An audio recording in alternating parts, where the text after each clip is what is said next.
Alright, we're headed into Chapter 10 now, and what Chapter 10 is all about is working with expressions and equations. We're going to be manipulating and rewriting expressions in the beginning, and then what we're going to end up doing is solving equations, and we're only going from 10.1 to 10.3 here.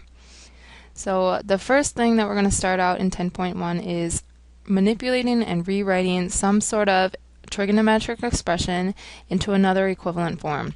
So we're going to be using a list of trigonometric identities, and I will be pulling that up here in a second.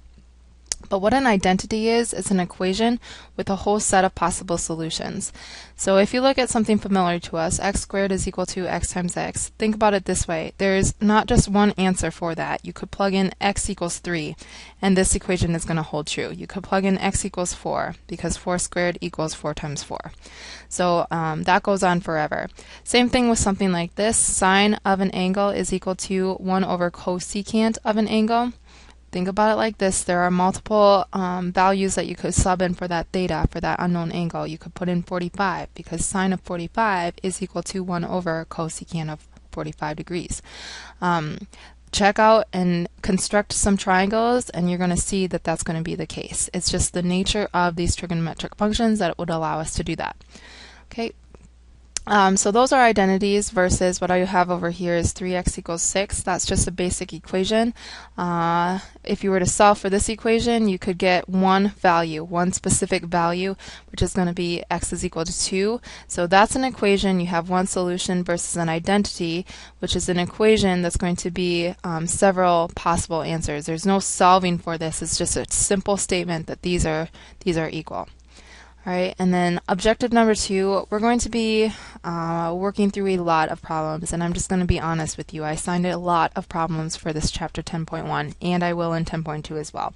The idea is we need to be working through these problems and seeing the patterns that arise from them. So it takes a lot before you see these patterns jump out at you.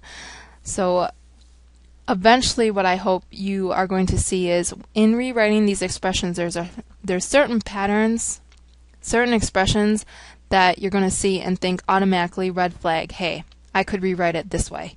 And that's what you need to be comfortable with. Okay, so I'm going to pull up that list now.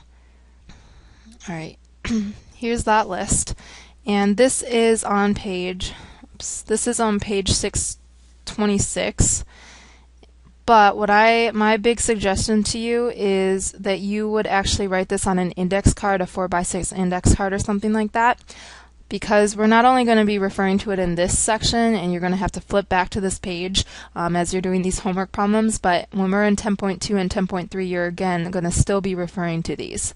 So to have it just on hand and to be able to be on any page in your notebook and at any page in the book and to have that right on hand would be convenient.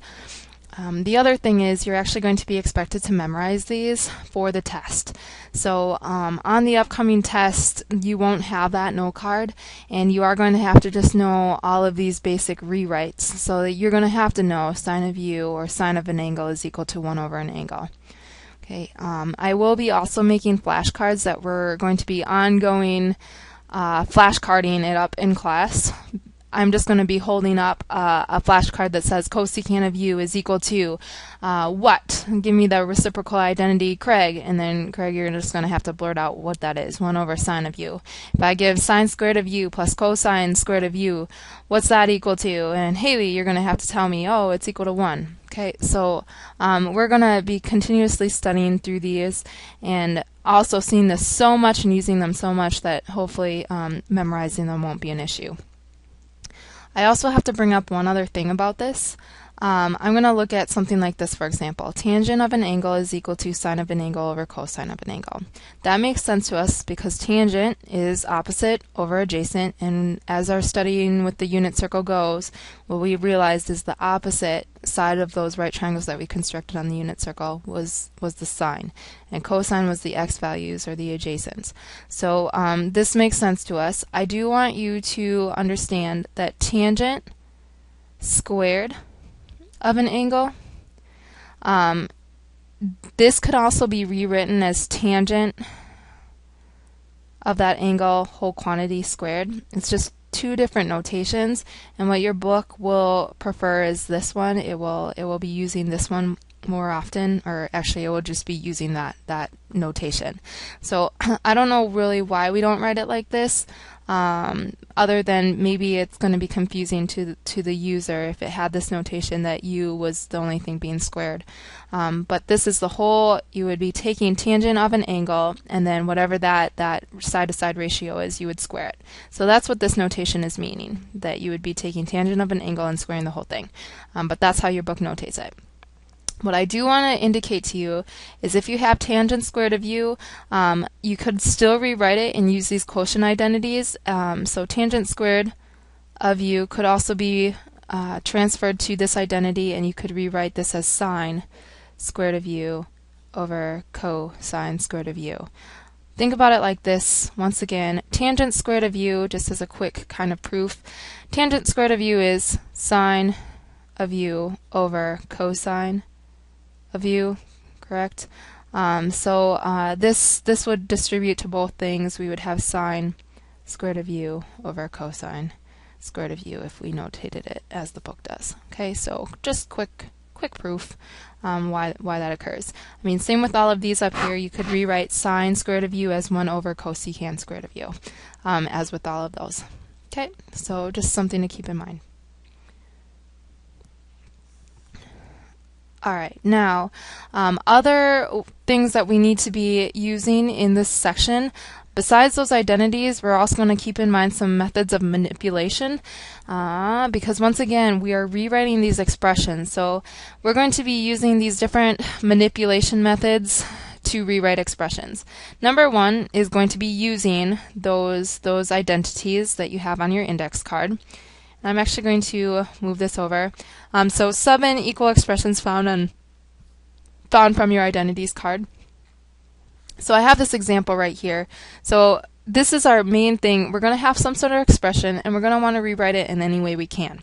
So cosine squared of x plus sine squared of x, that's actually one of those red flaggers that eventually I'm going to hope that you see. But this, what we have in red over here, is actually equal to what I have in red over here by the Pythagorean identity. Okay, because this right here, cosine squared of u plus cosine squared of u is equal to 1. So I was able to rewrite this expression as 1 plus 1, and then, believe it or not, cosine squared of u plus sine squared of u plus 1 is all equal to 2 when you can simplify, rewrite, manipulate, however you want. Another method of manipulation is combining fractions. This includes multiplying, dividing, subtracting, adding. Just keep in mind in my example, as my example shows, is if you're adding or subtracting, you need a common denominator, so just keep that in mind when you're combining fractions. 3, expanding fractions. This is something. This doesn't only apply to taking a fraction and breaking it apart into multiplication, but you can. I would highly suggest that when you're doing this method that you check your work. Just make sure that after you've broken apart that it multiplies back into what you had originally. So I broke this apart into cosine squared of x over cosine of x times 1 over sine of x, and then if I check this, the tops multiply together, yep, equals the top. The bottoms multiply together, yep, equals the bottom. I could have also easily broken this up into cosine of x over cosine of x times cosine of x over sine of x. And if you check that out, check my work, cosine of x times cosine of x, oh, yep, surely it equals that. Cosine of x times sine of x, yep, it equals that. So that would be an example there. You could also break something apart into two different fractions being added. So if you look at my example that I had in number 2 up here, I'm going to expand this fraction. You could expand it like cosine squared of x all over cosine of x sine of x. Plus, I mean, this whole family, this cosine of x times sine of x, is dividing everything on top, so you could go ahead and break it apart into doing that. Just make sure you divide everything on top by what you had on bottom. So if you check your work here, yeah, if you're going to add two fractions together, you'd combine the tops and then throw it over your common denominator. So, yep, this would be another example of expanding fractions. foiling and factoring, pretty self-explanatory. If you have factors, go ahead and FOIL it. You're going to get another expression here. Same thing with this. You could go ahead. This is one of those perfect square minus a perfect square things going on. You can factor it into that again. So working backwards and forwards. And last but not least, a lot of these you're going to start with and you're not going to know exactly where to go. But what you can always do is rewrite terms and revert any expressions in terms of cosine and sine. And that's a good place for starting on a lot of these problems. It doesn't always work, but it's a good place to start. And we're going to start doing these now.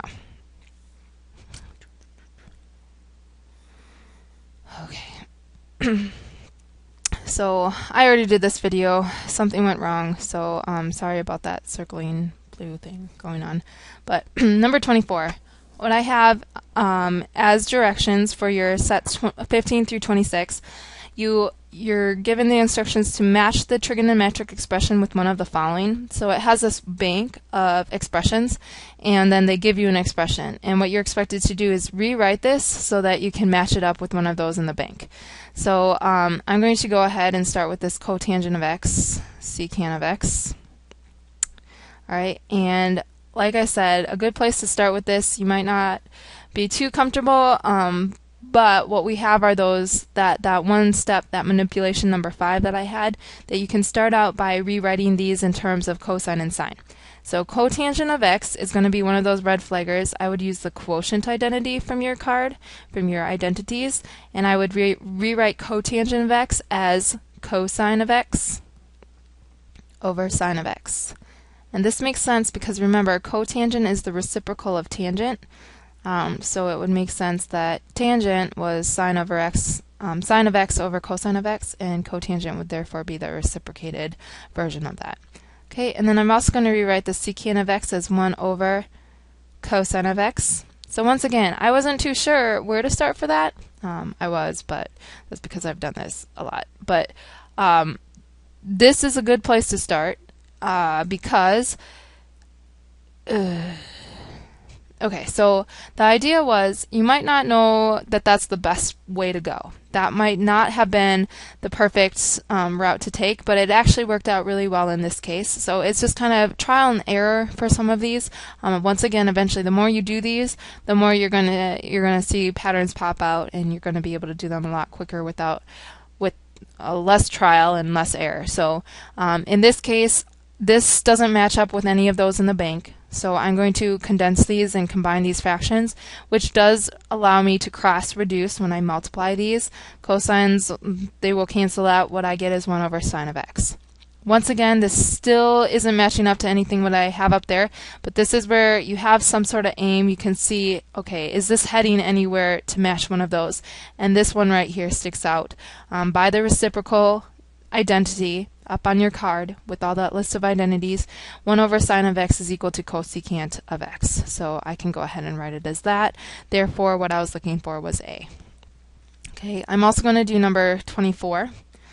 I'm sorry, 25. 25 looks like this. Secant square root of x minus 1 over sine square root of x. Alright, so once again, I'm using the same bank. What I want to point out for you in number 25 is when I did these were all exactly on your ID card, but I'm actually going to go up to the top here for a second. And I am going to say there is a red flag whenever you see a function squared with a 1. All of these Pythagorean identities are what you're probably going to be looking at. So I had that secant squared of the angle, I think it was x, secant squared of x minus 1. This right here is so close to it.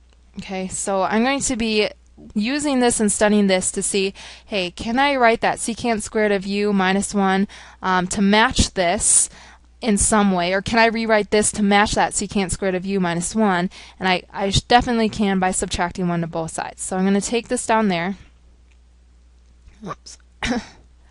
Alright, my identity stated this: 1 plus tangent square root of x is equal to secant square root of x.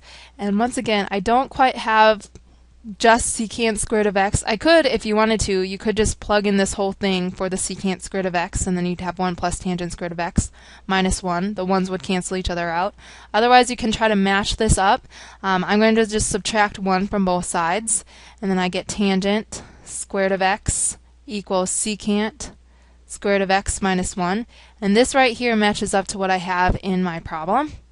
Okay, so I can sub that out and sub in what it's equal to. So this is equal to tangent squared of x over sine squared of x. Okay, this still doesn't match up with anything that I had up above. So this is where I'm going to say, hey, what else can I do? Well, I have sine squared of x on the bottom. Tangent squared of x can be rewritten as a cosine and sine ratio, so I'm going to go ahead and rewrite tangent as it should. Here's one of those cases where it's squared, so I can just square that quotient identity. Okay. It's still not matching up with these, but I can use that idea that I want to condense my fraction. So I have a fraction divided by a fraction. I might not necessarily know where I'm headed, but I know I have these manipulations that I can just keep rewriting this. I'm going to change this into multiplication of the reciprocal. Okay, and here's where it should be kind of fancy. Alright, there, things are starting to look up. I'm starting to condense more. I can get rid of those sine squareds of x. What I get is 1 over cosine squared of x. Once again, when you look up here, you're thinking, hey, this still doesn't match, but look at there. By the reciprocal identity, 1 over cosine squared of x would equal secant squared of x. So secant squared of x. So number 25 would be E. Okay. Alright, last but not least for my examples, I'm going to do number 29. And 29 breaks away from those first sets of problems in the fact that it does not have a word bank for you. So the problem with this is there can be multiple correct answers. Basically what they're asking you to do is rewrite this and rewrite this as much as you can to be a more consolidated and more condensed expression. So that's your aim here. And I did assign odd numbers for a reason so that you actually did have aim. So if you look in the back of your book, you have cosine squared of phi. That's what this whole thing is going to be trying to, or that's where you're trying to go with this. So I'm going to go ahead and do that right now. So for these problems, it's a little bit complex because you could wind up with multiple answers. That's why I'm going to say just look in the back so that you have direction and then you can get there. So I'm going to list out the identities that I'm using. I'm just going to go ahead and distribute at first, okay? Because I know I want to consolidate things, and maybe I can do that with this method. And this one actually pops out. I do see something that really pops out at me. I see this cosine squared of u. I see this sine squared of phi, and this sine squared of phi. So that was one indication. I have that Pythagorean identity up there, and then I can see that I'm going to be heading towards that. So that's once again from experience, but hopefully we're all going to get there. Alright, so now what I'm going to do is, I'm kind of stuck, so I'm going to rewrite this in terms of sine. So I'm going to use the reciprocal identity that will link cosecant, reciprocal identity that will link cosecant with sine.